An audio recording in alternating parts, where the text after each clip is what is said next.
Welcome to Burlap Teachers. Enjoy the video. Start with the basics of making delicious eggless churros right in your own kitchen. In this video, I will show you how to make eggless churros at home. First, combine 1 cup of water, 2 tablespoons of sugar, 1/4 teaspoon of salt, and 2 tablespoons of butter in a saucepan. Bring this mixture to a rolling boil, then add 1 cup of all-purpose flour all at once. Stir vigorously until a smooth dough forms, cooking for about 1 minute to dry it out. Now for the fun part, shaping and frying your churros. Heat about 3 to 4 inches of vegetable oil in a deep pot to 350 degrees Fahrenheit.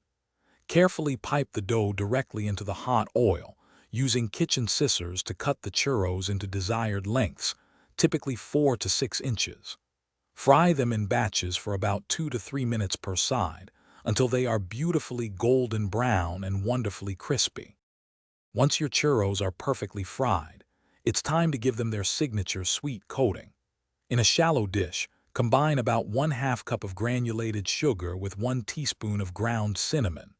Immediately after removing the churros from the hot oil, while they are still warm, toss them thoroughly in this delicious sugar-cinnamon mixture. Serve these delightful treats warm, perhaps with a rich chocolate dipping sauce or a creamy dulce de leche for an extra special touch. To ensure your eggless churros are always perfect, remember a few key tips. Make sure your dough is cooked well enough to dry out any excess moisture, which prevents sogginess.